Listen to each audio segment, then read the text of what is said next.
The winter of 1889 arrived like a punishment.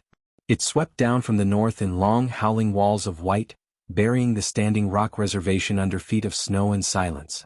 The Missouri River froze so thick that horses could walk across it without fear. But the people of the Hunkpapa Lakota had far greater fears than thin ice. They were starving. Not slowly, not quietly, but visibly, desperately, in ways that hollowed out cheeks and dimmed eyes and made children too weak to cry. Chief Sitting Bull stood at the entrance of his cabin and looked out across the frozen expanse of land that had once fed his people. He had seen much in his 60 years. He had fought battles that shook the earth. He had sat across from generals and senators and refused to bend. He had watched his people be herded onto land that shrank every decade, every treaty, every signature from a man in Washington who had never seen a buffalo or a prairie sunset. He had endured exile in Canada, the humiliation of surrender, the absurdity of performing in Buffalo Bill's Wild West show just to survive. He had been through so much that some men might have stopped feeling. But Sitting Bull had never stopped feeling. That was both his power and his pain. That morning, a woman had come to his door. She was young, no older than 20, and she carried a baby wrapped in a thin blanket that did almost nothing against the cold.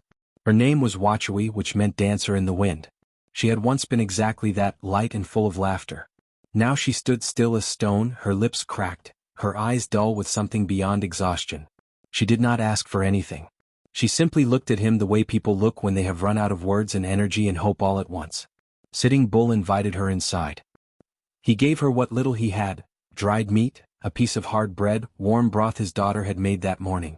Watchowee ate slowly, carefully, as if her stomach had forgotten what food felt like. The baby stirred but did not wake. Sitting Bull watched them both and felt something tighten in his chest. Not pity, he had learned long ago that pity was a passive thing, a helpless thing. What he felt was much more dangerous. It was the specific, burning anger of a man who understands exactly who is responsible and exactly what must be done. He had already sent 3 letters to the Bureau of Indian Affairs that year. 3 letters, 3 silences. The government agent assigned to Standing Rock, James McLaughlin, had made it quietly known that Sitting Bull was a troublemaker, a relic, a man whose influence over his people was dangerous and whose requests were to be delayed or ignored whenever possible. McLaughlin had been working for years to chip away at Sitting Bull's standing in the community. He spread rumors. He favored those who cooperated. He built a world around the reservation in which the most powerful Lakota man was slowly being made irrelevant. But Watchowee and her baby were real. The empty bellies of his people were real. The frost creeping through the walls of cabins that had no firewood were real. Sitting Bull made a decision that morning that would define the final chapter of his life. He was going to fight, not with weapons but with presence, with voice, with the stubborn refusal to disappear. He was going to make the world see what he saw every day because he understood that suffering ignored is suffering that never ends. He sent a runner with a message before noon. He was calling a council. And this time he was not going to accept silence as an answer. Word traveled fast on the reservation, the way all important things did, by foot and by horse and by whispered conversation at water wells and doorways. By nightfall, men and women began gathering in the large council space near the center of the settlement. They came wrapped in blankets, their breath making small clouds in the freezing air. They came because the name Sitting Bull still meant something. It meant truth spoken without fear. It meant a man who had never, in all his years and all his battles and all his humiliations, stopped putting his people first. He stood before them that night and he did not start with strategy or politics. He started with Watchowee. He described what he had seen that morning, the young mother at his door, the baby too cold and too still, the look in her eyes. He let the image hang in the air between them. He wanted every person in that room to feel it the way he had felt it, not as a story but as a wound. He wanted the truth of it to sit heavy in their chests. Then he began to speak about what he knew. He knew that the government had promised rations under the Treaty of 1868. He knew those rations had been cut, first quietly then dramatically when Congress slashed the Indian Affairs budget without warning or explanation. He knew that reservation agents across the Dakotas were reporting shortfalls, but their reports were buried under bureaucratic delay. He knew that in Washington men were debating the Dawes Act and the carving up of the Great Sioux Reservation into smaller, isolated parcels of land that could then be sold to white settlers. They were arguing about Lakota land while Lakota children went cold and hungry. The casual cruelty of it was almost impossible to comprehend. But what Sitting Bull understood better than most was this. The system did not change because it was wrong. It changed only when someone made the cost of ignoring it too high to bear. He had seen this his entire life. He had watched quiet suffering go unnoticed while dramatic, public confrontation at least sparked conversation. He did not want war. War had cost too much. War had taken sons and daughters and left the survivors broken in ways that never fully healed. What he wanted was visibility. He wanted the world outside the reservation walls to see what was happening behind them. He announced his plan. He was going to travel. He was going to speak, to newspapers, to church leaders, to any white man or woman who would listen, about the conditions at Standing Rock. He was going to bring Wachui's story with him. He was going to give suffering a face and a name, because he had learned that people found it easier to ignore numbers than they did to ignore human beings.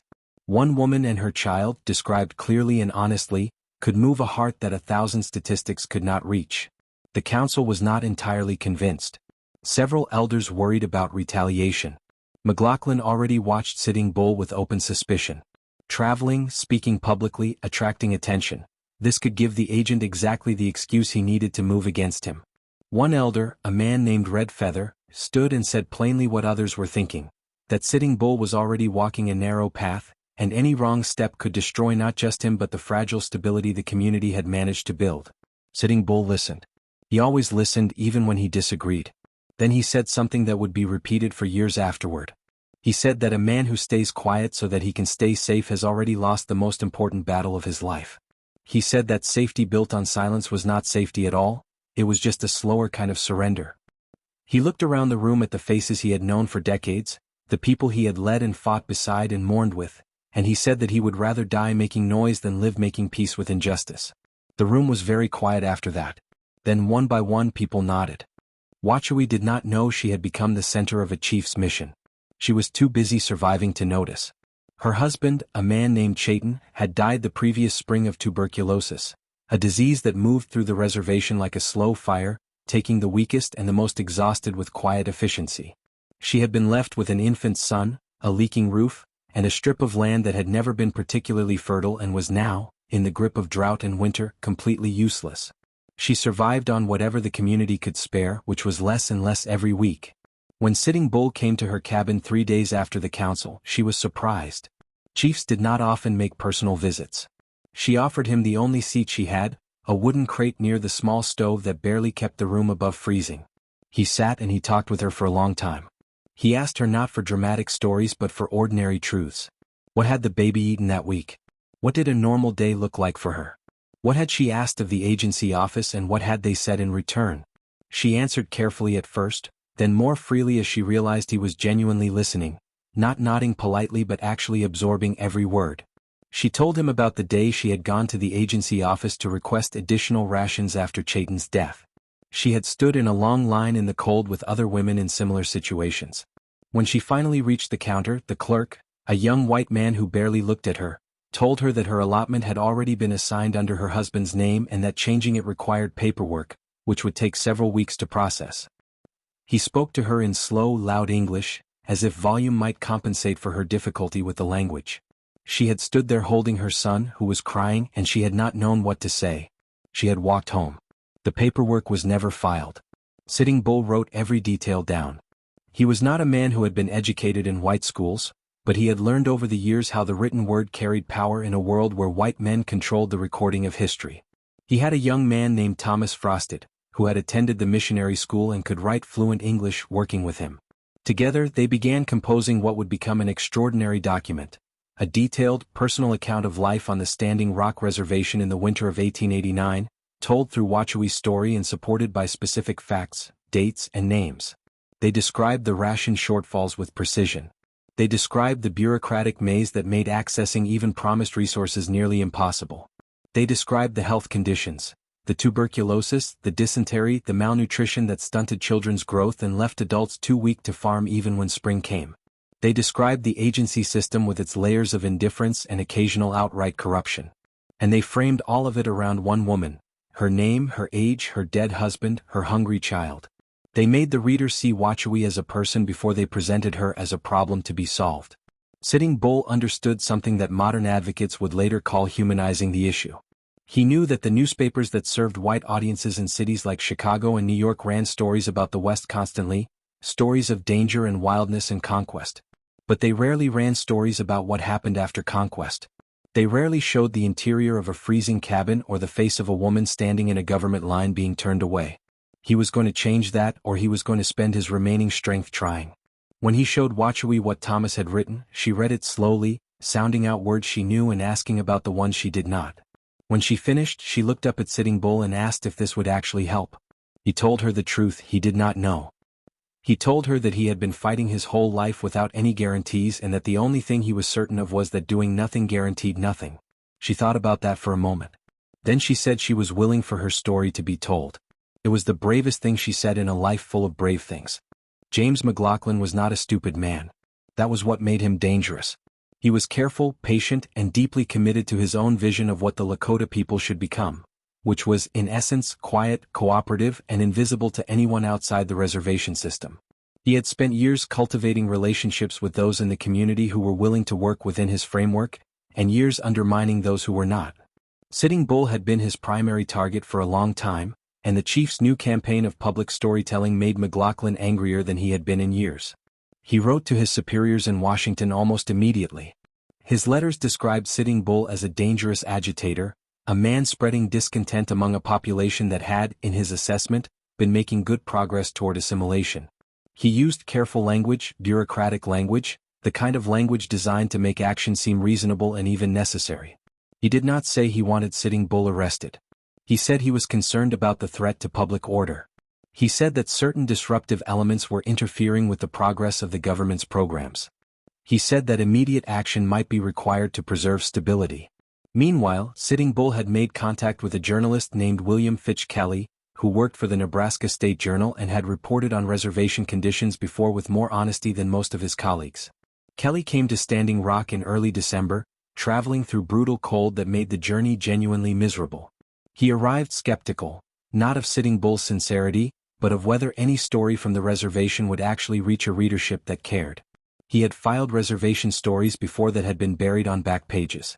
What he found when he sat across from Sitting Bull, with Thomas Frosted translating, was not what he expected. He had expected grievance, which he was used to. He got precision. Sitting Bull laid out the facts of the ration shortfalls with dates and amounts. He described the bureaucratic failures with specific examples. He spoke about Wachowicz with such care and detail that Kelly found himself furiously taking notes, filling page after page. And then Sitting Bull brought him to meet the woman herself. Kelly sat in Wachowicz's cabin and watched her feed her son a thin soup made from the last of her dried provisions. He watched her hands shake slightly, from cold, from exhaustion, from the constant effort of keeping herself together. She answered his questions through Thomas with a directness that moved him. She did not perform sadness. She simply described her life. The baby gurgled and reached for the light coming through the small window. Kelly wrote all of it down, and he felt, for the first time in years, that he was looking at a story that mattered more than anything he had covered recently. His article ran in January 1890. It was longer than typical reservation coverage and far more personal. It carried Wachowicz's name and described her circumstances in the kind of specific human detail that made it impossible to read her as a statistic. It quoted Sitting Bull extensively and presented his arguments with a clarity that the chief's critics would have preferred readers never see. The article was picked up by several other papers, including one in New York, and for a brief, shining period, the conditions at Standing Rock became a topic of genuine public discussion. The reaction inside the government was immediate and hostile. McLaughlin escalated his reports. Politicians who had been comfortable ignoring reservation conditions suddenly found themselves defending those conditions in public, which they deeply resented. The Bureau of Indian Affairs dispatched a minor official to investigate, not to fix anything, but to produce a counter-narrative, a report that would say conditions were being exaggerated and that the reservation system was functioning as intended. But Sitting Bull had lit a fire, and fires, once started, are difficult to control. Letters began arriving at the agency office from church groups, from women's organizations in eastern cities, from individual citizens who had read Kelly's article and found themselves unable to simply move on. Some sent money. Some sent clothing. Small, individual acts, but they added up, and more importantly, they signaled something, that the wall of indifference was not impenetrable. Wachowicz, who had once stood at a counter being talked at in loud, slow English, had become a name that people hundreds of miles away now knew and cared about. On December 15, 1890, 43 Indian police officers arrived at Sitting Bull's cabin before dawn. The morning was dark and so cold that the air itself seemed to crystallize. They had come to arrest him on McLaughlin's order, using the ghost dance movement as justification, the spiritual revival spreading across the plains that had terrified white authorities who saw in it the possibility of renewed Lakota resistance.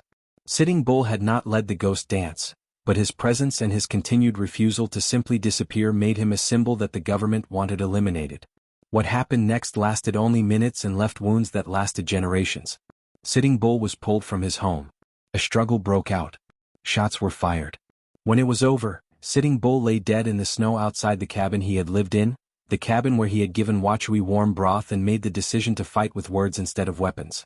He was approximately 60 years old.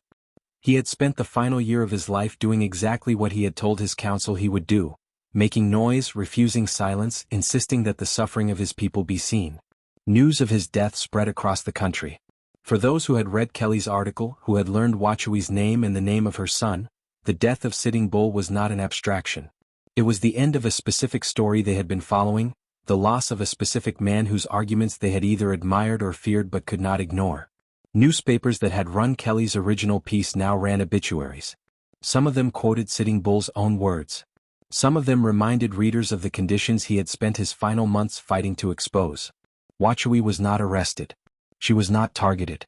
She was, to the government officials who had found her presence in a newspaper so inconvenient, simply a woman, and women in their assessment were not threats. This was, like so many of their assessments about the Lakota people, completely wrong. Wachowee spent the weeks after Sitting Bull's death moving carefully, grieving quietly, and then doing something unexpected. She began talking. Not to journalists, not to chiefs, but to the women around her, the other mothers, the widows, the daughters of men who had been silenced by one means or another. She told Sitting Bull's story the way he had told hers, with names and dates and specific truths that made it impossible to reduce to myth. She became, in the years that followed, a keeper of memory. She could not stop what happened at Wounded Knee 2 weeks after Sitting Bull's death, when American soldiers massacred at least 250 Lakota men, women, and children on the frozen ground of a creek bed. No one could stop that. But she could refuse to let those deaths be forgotten or reframed or buried under comfortable fictions. She taught her son Thomas. She named him for the young man who had helped Sitting Bull write the true history of what she had lived through. She told him what a chief had done when he saw her at his door. Not look away, not offer empty comfort, but take action rooted in the belief that her suffering mattered and the world needed to know it. The story of Sitting Bull and Wachowee does not have a clean ending because history rarely does. The government did eventually increase rations. Not out of conscience but out of sustained public pressure that became too embarrassing to ignore. The Dawes Act carved up reservation land anyway, and the damage done to Lakota communities in those years compounded over generations in ways that are still visible today. Justice, when it came at all, came slowly and partially and always too late for someone. But something else is also true. The article William Kelly wrote is still cited by historians studying reservation conditions of that era. The name Wachowee appears in academic papers. The story of what Sitting Bull did in his final year, the choice he made to use his remaining influence not for his own safety but for a young mother at his door, is part of the historical record because he refused to let it disappear. He understood something essential about power, that it is not only found in weapons or in offices or in treaties. It is also found in the act of witnessing, of seeing suffering clearly, naming it honestly, and refusing to walk past it as if it were not your business. He saw her suffering. He refused to look away. And in that refusal, in that stubborn, costly, ultimately deadly insistence that her life and her pain mattered, he did what great leaders have always done and what the world has always needed. He made the invisible visible and he made indifference impossible.